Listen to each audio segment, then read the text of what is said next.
disminuyó la deuda con el presidente Andrés Manuel López Obrador, que es muy importante. Tradicionalmente, ¿cómo funcionaba Pemex en el pasado? Prácticamente todos los recursos de Pemex entraban a la tesorería, se regresaba, digamos, en términos presupuestales, y para poder operar Pemex se endeudaba. Esa era su forma. Lo reconoció Gurría en un video que se presentó aquí, incluso en la mañanera, cuando vino el exdirector de Pemex y estaba el presidente López Obrador.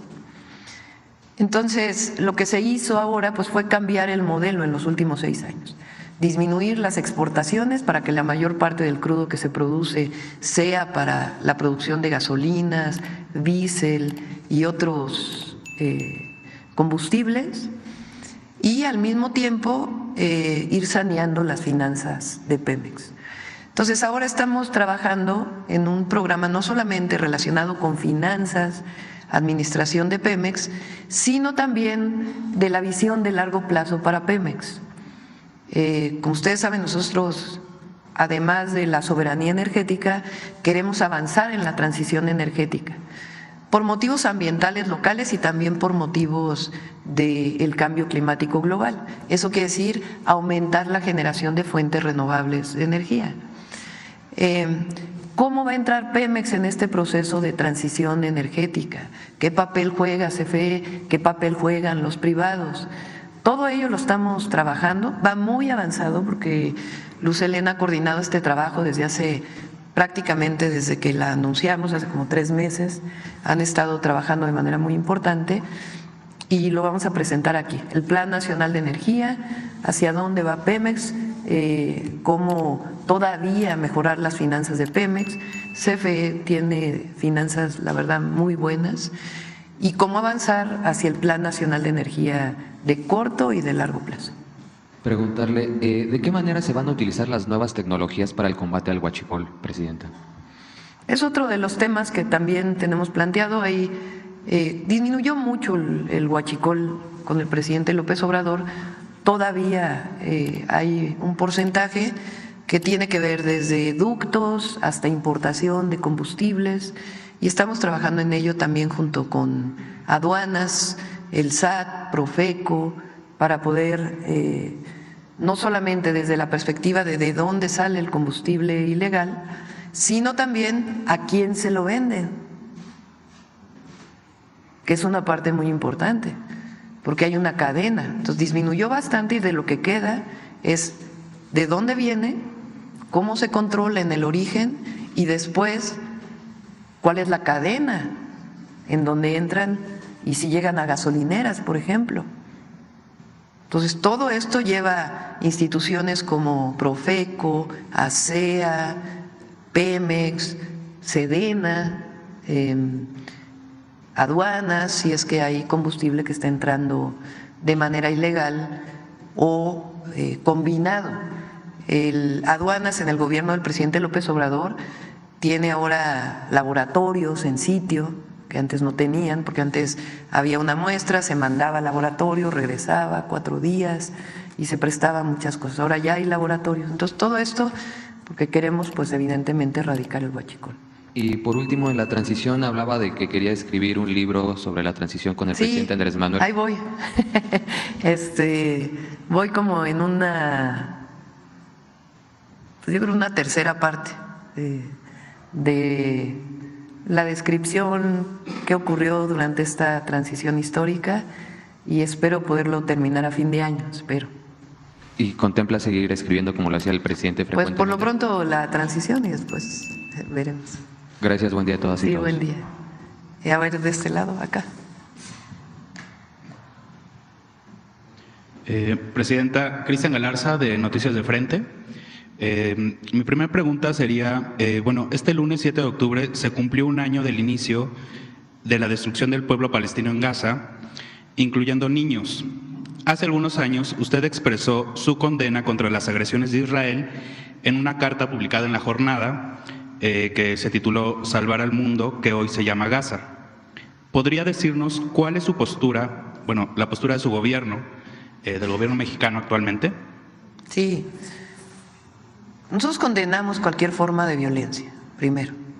En su momento, la secretaria Alicia Bárcenas, que era secretaria de Relaciones Exteriores, condenó en primera instancia esta masacre y detención ilegal de personas que hizo un grupo palestino. Y también después se condenó las agresiones del Estado de Israel o del gobierno de Israel a Palestina y hoy lo que está ocurriendo en el mundo. El presidente López Obrador siempre expresó, basado en los principios constitucionales de política exterior, que lo que México busca es la paz y que Naciones Unidas debería ser mucho más proactivo como institución en la búsqueda y en la construcción de la paz del mundo. Entonces nosotros coincidimos con ello y condenamos las agresiones que se están viviendo y además consideramos que el Estado palestino debe ser reconocido en toda su magnitud, igual que el Estado de Israel. Esa ha sido la posición de México desde hace muchos años y esa es la posición que nosotros tenemos. Y la búsqueda de la paz por encima de todo. La guerra nunca va a llevar a buen destino.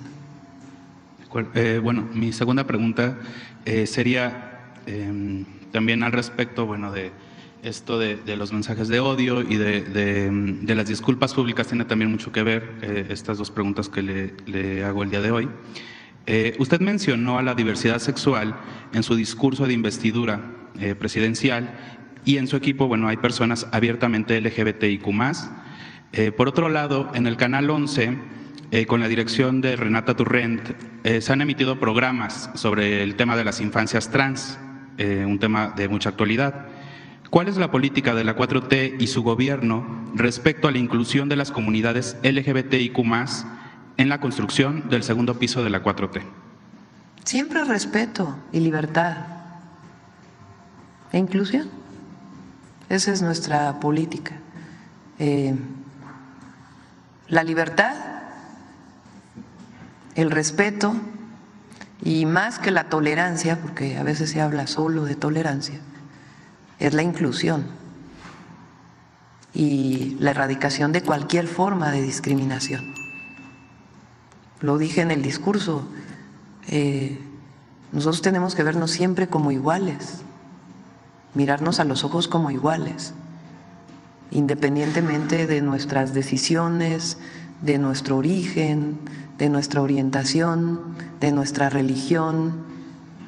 Los mexicanos y mexicanas somos iguales y no puede haber discriminación de ningún tipo durante años, hasta que no llegó la Cuarta Transformación, el racismo, el clasismo y ahora el machismo, porque también se escondía como si no existiera. Y claro que existe y además particularmente hay una discriminación muy grande, histórica, hacia pueblos originarios, cuando son nuestra grandeza. Entonces, erradicar cualquier forma de discriminación, respeto, inclusión y libertad. Bueno, se lo mencionaba también un poco por el caso de Renata Turrent. Hubo algunas críticas ahí que, bueno, como que la acusaban de algunas cuestiones de precisamente no ser totalmente incluyente, ¿no?, con la nueva dirección del Canal 11. No sé a qué se refieren. Renata es una mujer de primera, y va a hacer un gran trabajo al frente de Canal 11. Gracias, presidenta. Gracias. Por acá. Buenos días, presidenta. También buenos días, gabinete. Como mi primera pregunta sería sobre el tema energético. Usted en el discurso, en el Zócalo capitalino, cuando tomó posesión, mencionaba lo del carro eléctrico, que es un proyecto muy importante. Preguntarle sobre este tema, la primera sería, ¿cuándo va a iniciar o si ya tienen una fecha de la explotación de litio? Porque sabemos que todavía sigue en exploración Y también cómo se va a hacer lo de la planta, si se va a construir una planta para construir los carros, si se va a crear una empresa. ¿Cuáles serían esos detalles, doctora? Sí, hay varios proyectos.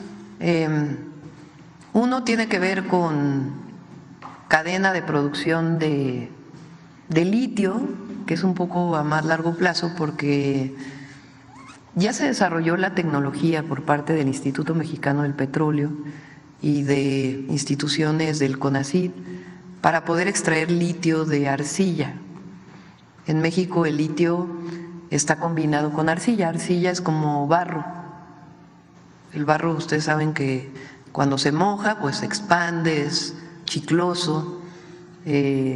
Cuando se seca, pues es como polvo. Entonces, el que haya litio en las arcillas es mucho más difícil que otras formas que, por ejemplo, hay en Sudamérica, donde es más fácil su extracción. Entonces, ya existe la tecnología, pero no solamente es que exista la tecnología, sino cuánto cuesta extraer el litio con esa tecnología y desarrollar esa tecnología. Entonces, eso pues llevará su camino. Por otro lado, la idea también es hacer cadenas de cobre. El cobre es un elemento que en los autos eléctricos, un auto eléctrico tiene como 3 veces más cobre que un auto de combustión interna. Entonces es una materia prima fundamental para la operación de los autos eléctricos. Entonces ahí también estamos trabajando. El cobre se extrae, después requiere procesarse para hacer los alambres de cobre y finalmente utilizarlo en los autos. Y bueno, el cobre se usa en muchísimas áreas porque es un gran conductor de la electricidad. Entonces, esa es, digamos, una parte. La otra es hacer el carrito. Digo carrito porque la idea es hacer un auto compacto pequeño. Ustedes saben que en las ciudades en nuestro país, pues hay, o en el mundo hay distintos tipos de autos. Un auto Tesla, por ejemplo, eléctrico, pues es muy oneroso. Entonces nosotros queremos un auto eléctrico compacto, pequeño, similar a algunos que se desarrollaron, por ejemplo, en China o en la India, pero con desarrollo propio. Que sea también una alternativa a la motocicleta, porque la motocicleta pues es muy peligrosa. Se puede usar, pero a veces se usa con 3 personas en una moto y puede ser muy riesgosa. Entonces la idea es hacer un auto compacto, barato, eléctrico, que pueda funcionar. Hay empresas en México desde hace mucho tiempo que fabrican motores eléctricos, mexicanas. Entonces la idea es usar estas empresas con la inventiva mexicana de investigadores e investigadoras, juntarlas para poder hacer el ensamble de este auto eléctrico. Puede ser uno o pueden ser varios, de hecho ya hay algunos autos eléctricos. Y generar cadenas productivas de tal manera que todo lo que está en ese auto eléctrico sea fabricado en nuestro país, de tal manera que no, en la medida de lo posible, importemos lo menos, para que eso genere cadenas productivas, que generen empleos y otras posibilidades. Ya hay un prototipo, o hay varios prototipos, y si nos aguantan un poco, pues ya los presentaremos aquí en la mañanera. Muchas gracias, doctora, por la respuesta. Por los nervios se me olvidó presentarme. José Manuel Fuentes, de Capital 21. Y en mi segunda pregunta sería también tema energético. Usted como jefa de gobierno construyó un proyecto muy importante que es la planta de carbonización hidrotermal. Preguntarle si este proyecto se va a hacer a nivel nacional y aprovechando que también está la titular de energía. Sí, aquí está Alicia. A Alicia le di una tarea, ahorita a ver si comentas. Ella le pedí que hiciera contacto con el Instituto de Ingeniería de la UNAM, que nos ayudó en la ciudad, porque la idea es hacer la basura, se puede separar de muchas maneras. Se puede separar en orgánica e inorgánica. La orgánica pues son residuos que vienen de productos orgánicos, la inorgánica pues es de plásticos y otros materiales que algunos de ellos pueden ser reciclados y otros no. Entonces al separar la basura, la inorgánica puede reciclarse y usarse en otros productos y eso se le llama economía circular. ¿Por qué? Porque el desecho, en vez de tirarse en un relleno, se ocupa y vuelve a entrar a la cadena productiva. Y por otro lado, la orgánica. La orgánica puede servir para plantas de composta, puede servir para otras tecnologías. Una tecnología que se desarrolló y que está ya operando es que entra un proceso y de la basura se convierte en carbón vegetal.